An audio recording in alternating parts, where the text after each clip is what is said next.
Sénégal, bonjour. Et qui disait En tout cas, la tribune ce matin parle de redécoupage territorial à outrance, c'est-à-dire à la vitesse de la lumière. Et aujourd'hui, la tribune révèle que Ndeketeyo, la VAR, la VAR rattrape Macky Sall, rattraper Macky Sall Diam. En tout cas, la tribune indiquait ce que Nyangal National Universel Mondial disait au chapitre du redécoupage aux allures de saucissonnage territorial, à savoir une telle option impacte sur le fichier électoral et priverait des électeurs du droit de veto. Ndeysan. Bon, toujours au chapitre du Wafeng, Tribune le journal reparle de ce que disait Macky Sall à propos du redécoupage territorial, à savoir celui décidé par le président Abdoulaye Wade est un subterfuge pour gagner les nouvelles localités. Bon, plus qu'il est dit en politique, les propos et les promesses n'engagent que ceux qui y croient. Retenons tout simplement et tout bonnement d'après la tribune qui, au chapitre du redécoupage territorial à outrance avec la VAR, la VAR qui rattrape aujourd'hui Macky Sall, que le gorge Wadj a été foulé au pied levé. Le quotidien s'intéresse aux investitures des locales. Et là, retenons d'après le quotidien que le PS et l'AFP pressent Macky Sall. Macky Sall qui aujourd'hui semble être dos au mur au regard de ce qu'indique le quotidien.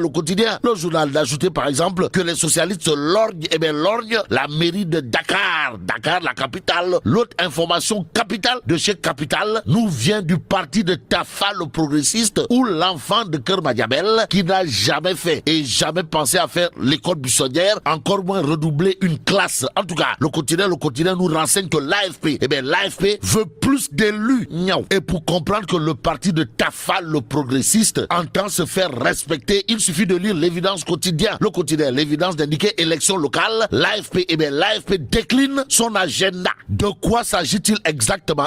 L'évidence quotidienne de nous renseigner que l'Alliance des forces de progrès et non du progrès a réuni son secrétariat politique et exécutif sous la présidence du secrétaire général, comprenez Tafa le progressiste, et les différents membres du secrétariat exécutif en question pour discuter sur 3 points majeurs, à savoir la situation nationale et internationale, avec un focus sur la situation en Palestine. Que retenir autour justement de la posture magistrale de chez magistral de l'AFP aujourd'hui, sinon ce que nous livre l'évidence quotidienne, à savoir l'Alliance des forces de progrès va travailler en synergie avec les coalitions Benno Siggil Sénégal et Benno Bokk Yakaar pendant le processus de campagne électorale, tout en prenant comme point de départ au niveau de l'Alliance des forces de progrès, a déclaré le docteur Malick Diop. En attendant, restons avec l'évidence quotidienne qui titre élection locale, remaniement ministériel, ses compagnons qui empêchent Macky de pioncer, c'est-à-dire de dormir du sommeil du juste. En tout cas, ABC, Mimi, Oumar Youm, Amadouba, Alingui, Matar Cissé, voilà des noms que nous livre ce matin l'évidence quotidienne. Et là, ce quotidien pendant ce temps d'indiquer Benno à l'épreuve des locales. Et là, ce quotidien parle de tension dans l'air à Kaffrine, Tamba, Fatick, Bignona et Ziguinchor. Et pendant ce temps,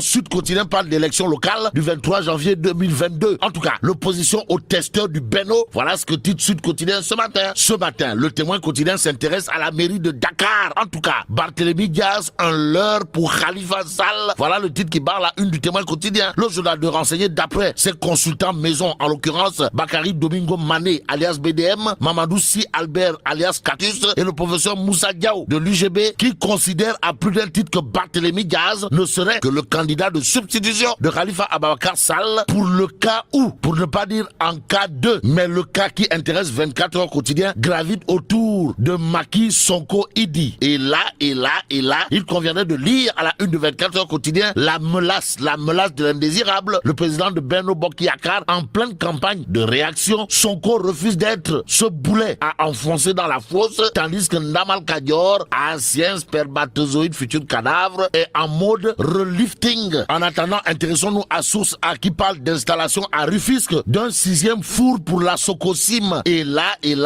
Source A de titrer alerte rouge, Moussiba Naroulaye ou Moussiba Baba Koumba en perspective. Pour l'instant, restons avec Source A qui reparle du procès Madiambal Diagne Téliko. Pour dire quoi?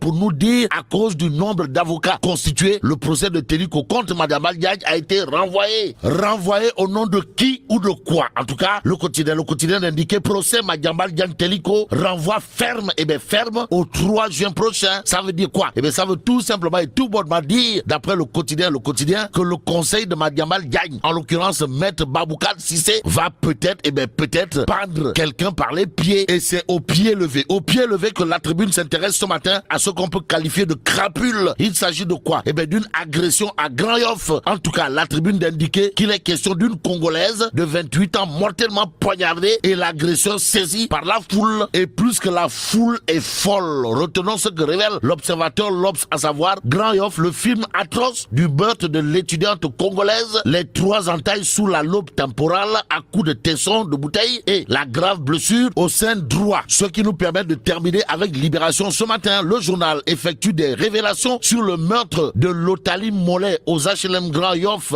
En tout cas, Lotali Mollet, qui regagnait son domicile après avoir révisé ses cours, devait soutenir ce samedi, indique Libération. Aujourd'hui, la Congolaise dont il est question a été sauvagement tuée par le sieur Seou Kabi Diatta, âgé de 21 ans. Que retenir d'autre? Sinon, le meurtrier en question a été gracié pendant la corité. Aussi, le tueur en question a été déféré à 3 reprises en 2020. Et là, mais la tidong de.